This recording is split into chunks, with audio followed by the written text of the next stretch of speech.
I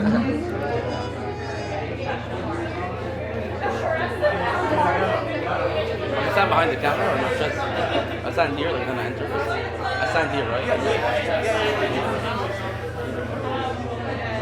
Assalamu alaikum, everyone. Welcome. No, alaikum salam for me. Thank you.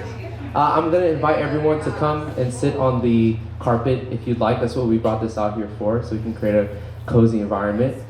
If anyone's brave enough to sit down. It's not poisonous, I promise. Bismillah. Okay, nice.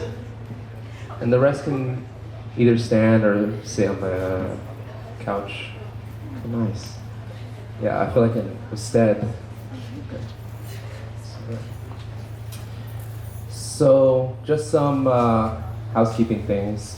We have drinks in the back, refreshments in the back. If you need to use the restroom, you can leave here, go to the next door, take a left, and there's a bathroom area on the left of that room.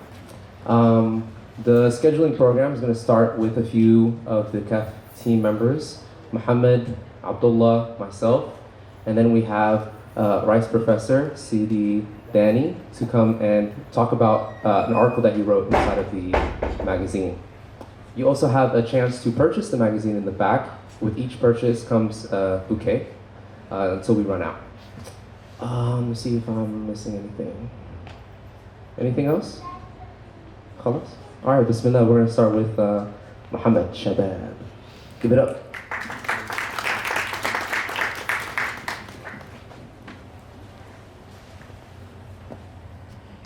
Bismillah ar-Rahman ar-Rahim. In the name of God, the most compassionate, the most merciful. I begin this talk. First off, I want to extend my immense gratitude for all of you coming here today and joining us in this special event where we celebrate our first issue of Kahf, which included the hard work and efforts of many people, including Faris, Abdullah, and many others. And for those who don't know, Kahf means the Arabic word for cave. And the magazine, its aim is to combine between aesthetics and intellectuality. Its aim is to combine between academic rigor and art. So it's not just a magazine that is artistic and focuses on the music or the arts, but also includes aspects of academia. So it's something, I like to say it's something that you would put it on a coffee table to make it look nice, and also take it to read and benefit from it. And to begin our this event, I would like to read some verses from the sacred text from the chapter of the cave, which was one of the main inspirations for starting this magazine. And following my recitation for these verses, I'm going to ask the Abdullah to give the translation in English, and he will give a small talk. And yeah, without further ado, in the name of God, أعوذ بالله من الشيطان الرجيم. بسم الله الرحمن الرحيم. إنا جعلنا ما على الأرض زينة لها لنبلوهم أيهم أحسن عملا وإنا لجاعلون ما عليها صعيدا جرزا أم حسبت أن أصحاب الكهف والرقيم كانوا من آياتنا عجبا إذ أوى الفتية إلى الكهف فقالوا ربنا هب لنا من لدنك رحمة وهيئ لنا من أمرنا رشدا آمنت بالله صدق الله مولانا العظيم. بسم الله.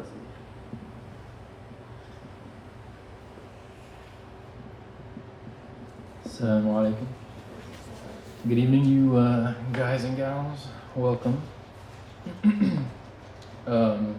Just like founder Muhammad Shahab said, I'm going to be reading from the translation of the verses he just beautifully recited.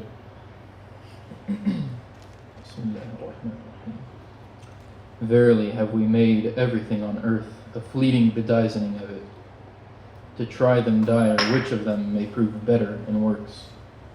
And verily we shall make everything on it dirt stripped, dead and bare. Or can you deem the companions of the great mountain cave and its memorial inscription of all our momentous signs to be most wondrous? When the strong young men took refuge in the great cave and said, Our Lord, bestow on us from your presence mighty mercy, and ready us from this matter of ours right guidance. Don't really have much to say, don't really have much prepared. I know one of the things that Muhammad asked me to do is explain why I chose Kahf for the name of the article.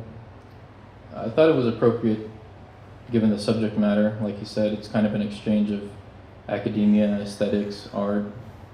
And I thought the cave is very symbolic through all spiritual traditions. I come from a Christian background, but converted to Islam. And throughout the Bible, throughout the Old Testament and the New Testament, there's this kind of discussion about this secret place, this kind of cave in which you go in with yourself and with God, and you kind of have that intimate space, and in a way it's with you and this kind of other side of you that you haven't really discovered yet. It's kind of this pursuit of yourself. Like the Quran says, we will show them our signs in the distant horizons and within their very selves that this is the manifest truth. So there's kind of this play on, with this kind of idea of the cave, that when you go into the cave, it's a kind of womb. The caves are a kind of womb of the earth. When we were born, we came out of the womb of our mothers, a kind of cosmic cave where we came from the world of souls into this world of physicality. So with this kind of name, with the magazine, Kahf, I thought it might be a kind of intellectual cave where there's an exchange of ideas with artists and academics, such as Dr. Danny over there. And yeah, I haven't really contributed much to it except naming the magazine, but inshallah it will be a good thing. And yeah, I mean, I could go on and on and on about the kind of spiritual significance of caves and that kind of thing, with our own Prophet Muhammad sallallahu alaihi wasallam having received revelation in the cave. His initial intentions of going to the cave in the first place was to kind of escape this worldliness going on all around him, this kind of associating otherness in creation, and he was kind of looking for that oneness. He went into the cave seeking his Lord, and then the angel came to him and said, read, and he said, I do not read, and he said, read. So you see this kind of play with the cave throughout spiritual traditions, whether it be Christianity or Islam or Hinduism or Buddhism.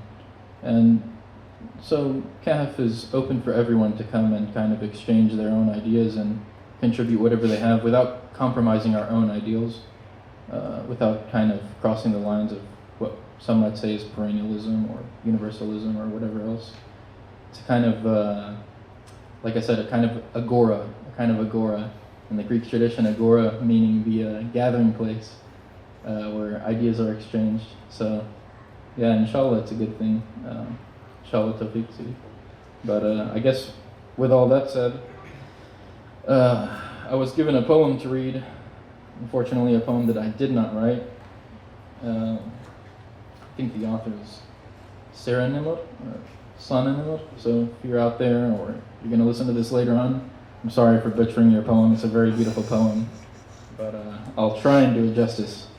But without further ado, the poem is titled, For Whom Should We Shine Other Than the Light of the Heavens and the Earth? Like I said, it's by Sana Nimr. Sorry, Sana Nimr in advance. Diamond hard pressed, rough edges but beautiful nonetheless, waiting in the cave to be unmined in oblivion's darkness. There's no light to be reflected, the diamond won't shine, though it can, it just isn't its time.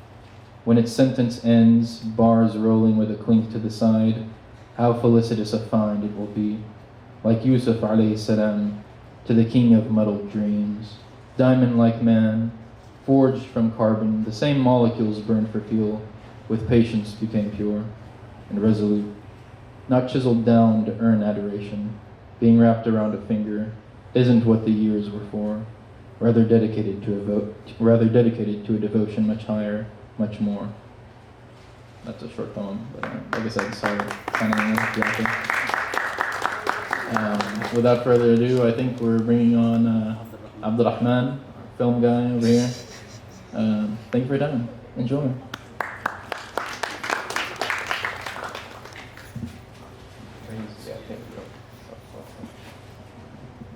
Thank you, Abdullah.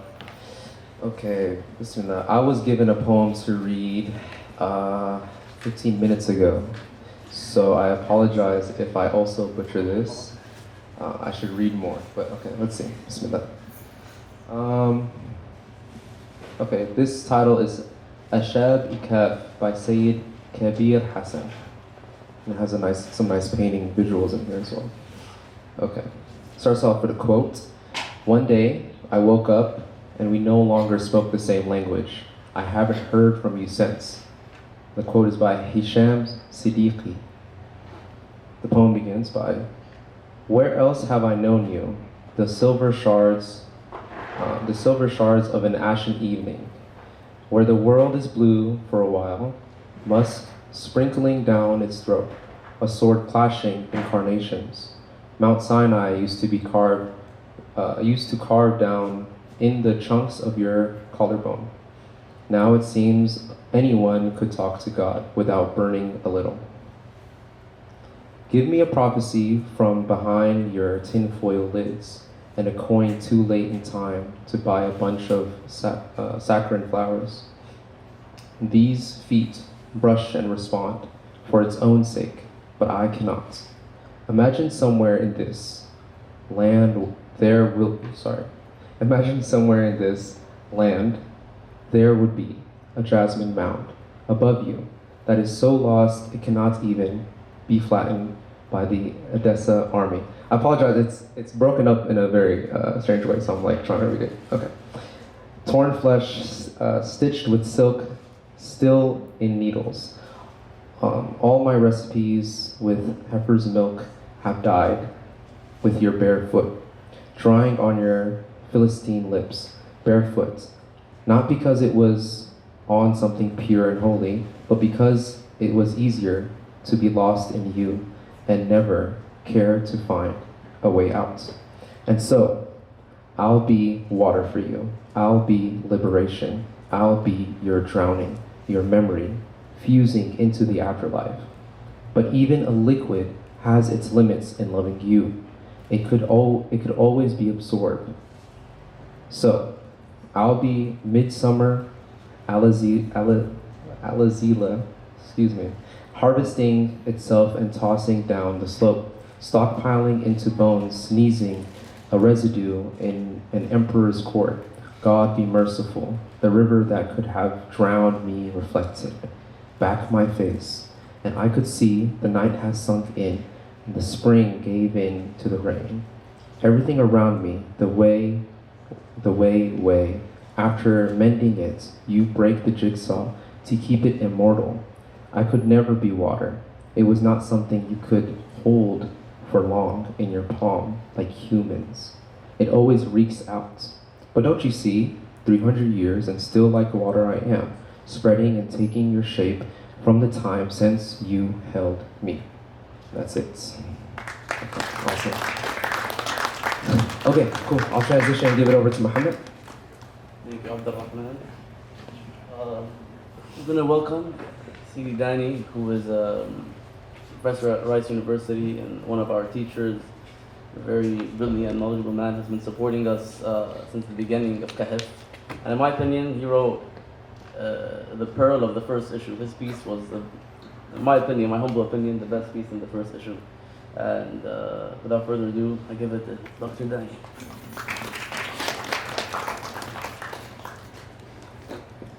Thank you. Those were very kind. I'm not sure who you're talking about, but they were kind nonetheless.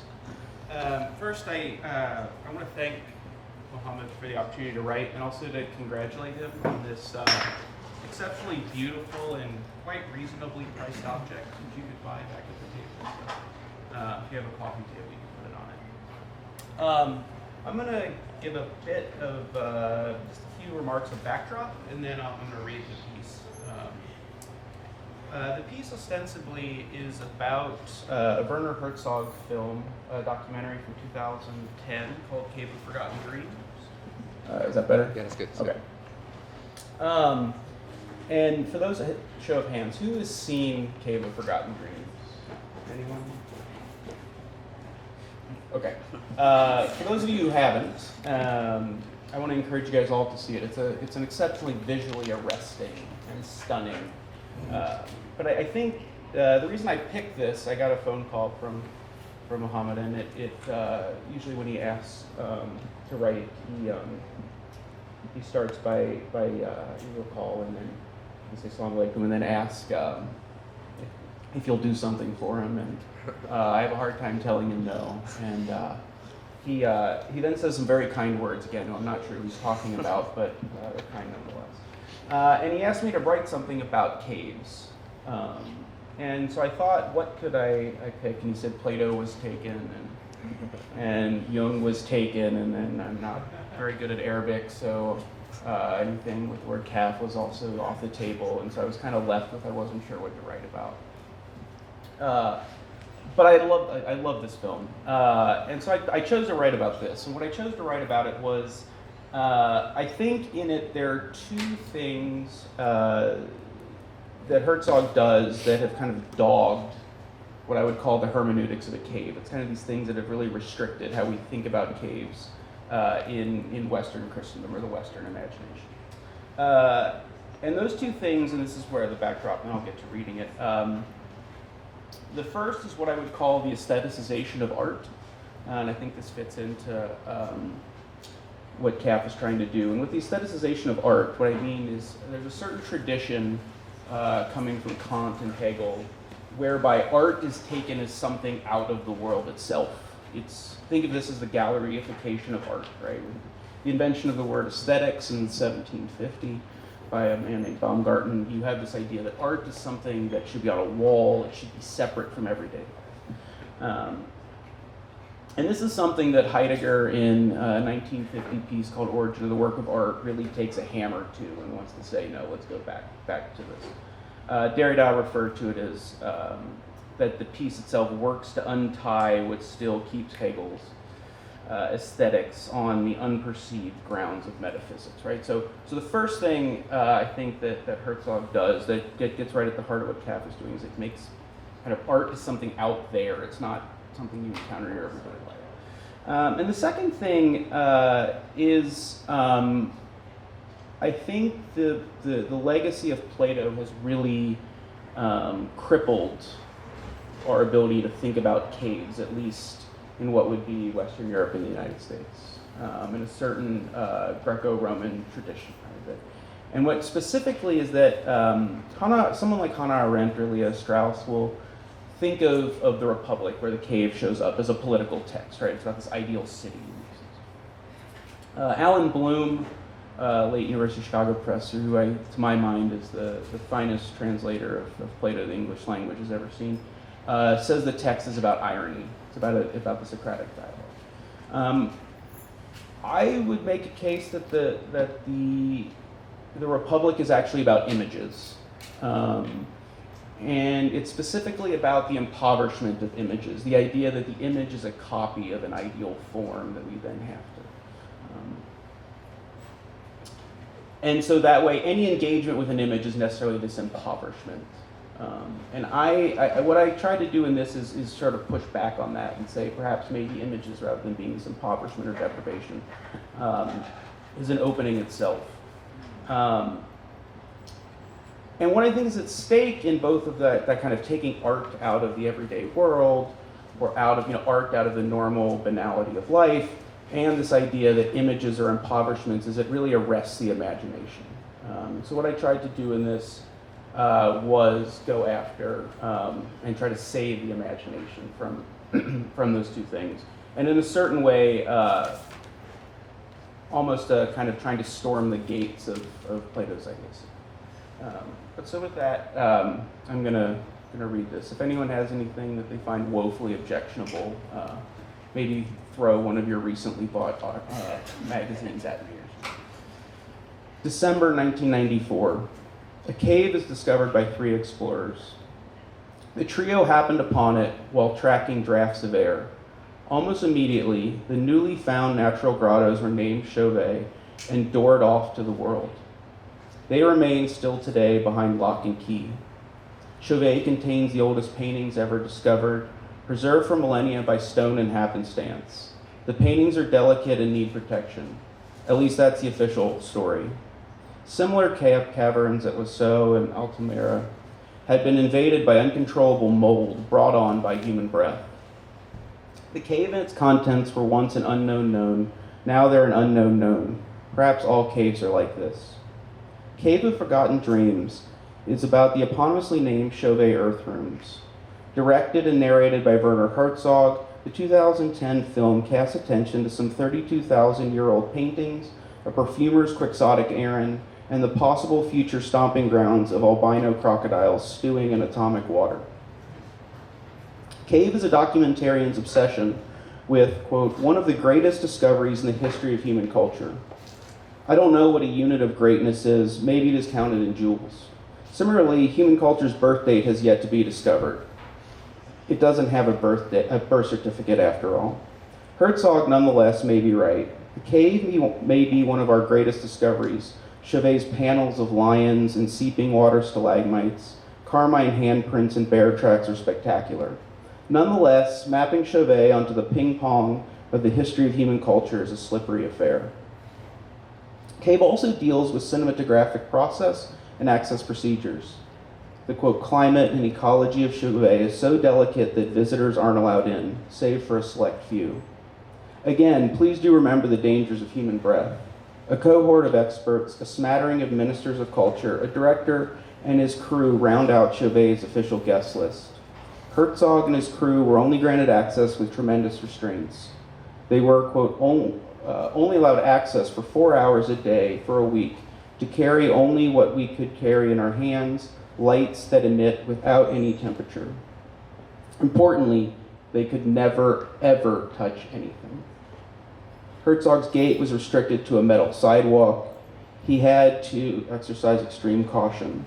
Otherwise, he might accidentally tramp on a footprint of a child parallel to the footprint of a wolf. Herzog asked, did the wolf stalk the boy, or had both strolled together hand and paw as friends? The documentarian wondered if this or any other suspension of human-animal predatory relations had transpired there. These and other answers might never be known if anyone even slightly misstepped or allowed a boot to stomp on the ground. Herzog at least leads audiences to believe. Who knows, he might be right. The film's focus on inaccessibility and fragility distances viewers from Chauvet and its contents. Despite explicit protestations to the counter, the cave feels secluded. Its aesthetic innards removed from the conditions of contemporary human life, spiritual, mineral, or otherwise. In an interview, Herzog claims to have found art's date of birth. Maybe this is human culture's birthday. It burst on the scene 32,000 years ago, quote, absolutely and fully accomplished in Roman and Greek antiquity or in the Renaissance, or in modern times, painting has not gotten any better. There is seemingly genuine surprise that painting is not a progressive affair. Unlike hypoallergenic laundry detergent or scientific knowledge, each generation of painting isn't better than the last. Herzog is a filmmaker, but he also wears a theologian's hat and an anthropologist's lid. With Paleolithic man, he contends, quote, all of a sudden we have the presence of the modern human soul. Neanderthal man actually did not have all this. Earlier human beings did not represent the world in figurative means, paintings, sculptures, and so on. But apparently Neanderthals were soulless, but Paleolithic man somewhere picked one up. The Herzogian soul isn't a Greek psyche or God's breath. It's the range of human capacities for symbolism, metaphor, abstraction, representation. There's something about caves and allegories and souls that come to mind. Herzog means something different. He isn't as dichotomous as Plato. Chauvet's walls are brushed black and red. They are tagged with images of cave bears, horses afoot, rhinoceroses, rhinoceros crashes, lion prides, and crimson handprints. All these images surround a bear skull, placed dead center on a rock resembling an altar. The staging seems deliberate. The skull faces the entrance of the cave, and around it, fragments of charcoal were found potentially used as incense. The paintings, the altar, and what exactly took place there are the work of Homo spiritualis. One can't help but hear echoes of Martin Luther, invocations of Wagner and Romanticism aside. Chauvet's painters weren't proto-Protestants. Defining human beings, quote, as the woman who knows, Homo sapiens, isn't to Herzog's taste either. He doesn't think humans actually know that much. Homo spiritualis, on the other hand, this is something he can get behind. Who knows, he probably is not right. Homo spiritualis originate. The invention of the figuration of animals, of men, of things, Herzog, as narrator, continues, quote, is a way of communication between humans and with the future to evocate the past, to transmit information that is very better than language. Paleolithic man, more precisely, Organocene, a particular phase of earlier Paleolithic time, first conceived figurative communication. How this could possibly be known, let alone evidenced, is unknown. Nonetheless, Herzog might be right. He could also be wrong. Conceivably, he's neither. Communication involves transmission from and apprehension by. Chauvet's paintings are, according to Herzog, a form of pre-verbal communication. They're spiritual missives from the past, a frozen flash of a moment in time. On this point, time enters the conversation. The word itself appears 30 times in Cave of Forgotten Dreams transcripts. It's danced around continually. The film asks, will we ever be able to understand the vision of the artist across such an abyss of time? Temporality is the greatest hermeneutical bottleneck to understanding these paintings. The suggestion is that their and our realities are too different. The passage of time has made it so. I don't think Herzog is correct. The greatest impasse is one of imagination. Simon Critchley commented, Heidegger understood being as time and time as infinite. Put woefully and inadequately otherwise, being is finite. On the question of time, being and ontic questions are precisely at stake in Chauvet. Quote, in Heidegger's vocabulary, Paul Ricoeur lectured at least once, there is Befindlichkeit. We find ourselves somewhere. When there is Verstehen, when we can orient ourselves and project some possibilities. It is between being thrown and orienting oneself that we develop some fundamental possibilities that are depicted by painting. It's to our relation to reality, before its objectification, before it is objectified, in the form of the recognition of objects that we can control, that I think that painting is addressed. Herzog's cinematic errand is different. Cave of Forgotten Dreams endeavors to understand painting as mechanisms of control, mimeographs of the world. To whom were Chauvet's smears addressed? What do they depict? Do they relate to their and our thrownness in the world? In short, Herzog earnestly desires to make them understandable, denotative even. Yet they are not. There is little evidence to suggest they are prehistoric attempts at proto-photography. Plato's Phaedrus cautions against writing and images. Both generally impoverish reality because they are themselves less than real, are mere shadows as compared to real things. Platonically, painting is an image of an image. Writing is a shadow of shadows. This is also what Herzog has in mind. If you want to have an understanding of the paintings, you must go outside the cave. You must start from the cave and then go outside. For Herzog and Plato, reality is exterior to the image. Creative acts are exteriorizations. For both, paintings necessarily point beyond themselves, gestures to reality. In other words, paintings must absolutely and necessarily have a descriptive reference. Paintings depict things. A problem in understanding Chauvet's cave paintings is the assumption that they represent something. Paintings don't necessarily have a descriptive referent. They are the products of hands and dye and brushes, not still camera. Painting is an imaginative errand, not documentary. Photographs distill reality. Paintings break from it. This is why the Impressionists, at the time of the invention of photography, used painting procedures that broke with reality in order to express it in new ways. Contra Plato, Aristotle, Kant, Wittgenstein, and Sartre, Ricoeur suggests imagination is a generative affair. I think Paul is right. Paradoxically, this doesn't remove painting from reality, it brings it closer. Ricoeur suggests the more imagination deviates from what is called reality in ordinary vision and in ordinary language, the closer it comes to the core of reality that is no longer in the world of manipulable objects. The less we think of painting as referencing things, the more it points to reality.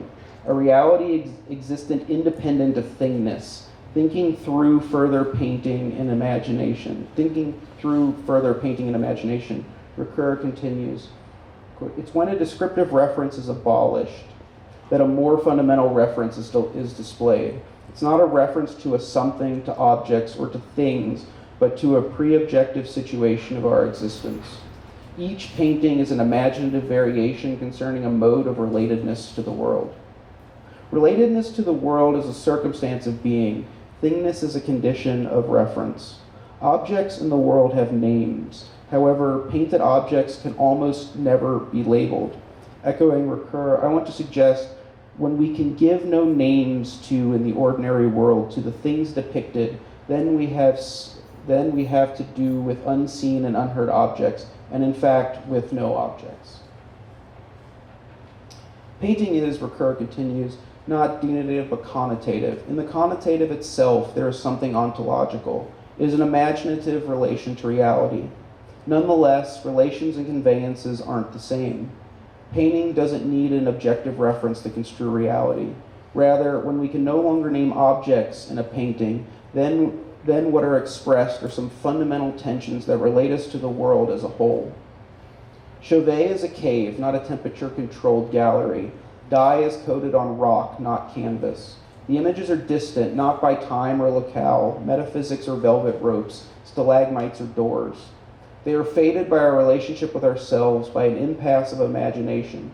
The images are detached from figurative references. The handprints aren't waves from the past, nor are the charcoaled cave bears proto-nature photography. Perhaps this is why Herzog found them so baffling. The bears and horses and rhinos and antelope were equally distant to their first audiences. The paintings at Chauvet don't denote reality, they question it. Reality is generally called, quote, what we know already, what has been agreed upon as reality. We know the world of things. Truth value is weighed down by empiricism. This is the albatross of scientism. The paintings at Chauvet beckon a different kind of knowledge. They are an invitation beyond things and observational evidence to a pre-objective situation of our existence. Chauvet is a shock that summons the imagination. This is something that Herzog didn't understand. Chauvet's paintings have a reference. It's not a thing or the past or even observational reality. Reference is a time yet to be objectified. Heidegger described the human predicament as, there's a word in German, it's difficult to translate, but he described the human predicament as uncanny, strange, or estranged, but which we can also think of as not being at home. We are not just eating, but we are aware of ourselves at eating. I don't think the bear skull in Chauvet is atop an altar. It's simply resting on a table, inviting us to a world beyond. Maybe this is what caves are also, dispatches sent to our imagination. And I'm going to conclude not with my own words, but with somebody who's a student actually of Paul Ricoeur and someone far more noble and closer to God than I. When writing about imagination, and I think this is one of the things that's at stake in kind of storming the gates against the Platonic imagination, is when he says, "But for imagination, we could not believe in the truths of the afterlife, paradise, hell, and everything that our eternal salvation depends upon." Mohammed, thank you for this opportunity. I hope God blesses Kahf and Godspeed. Thank you. Thank you.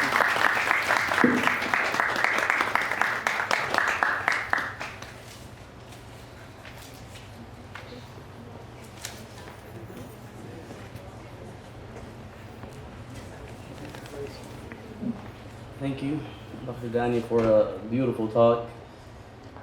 And just to conclude, again, I would like to say thank you to Abdul Rahman to help organize this event, to Adam and Duha for making the matchas and the lattes and all the delicious snacks. And thank you for everyone for coming here. It means a lot, and this is just the beginning, and I would like to appreciate that you are here with us in the beginning. We have an Arabic saying that says, من كانت له بداية محرقة كانت له نهاية مشرقة. Whoever has a burning beginning will have a bright ending, and this is what we aspire for. Thank you very much. Enjoy the matchas and lattes, and maybe buy a magazine.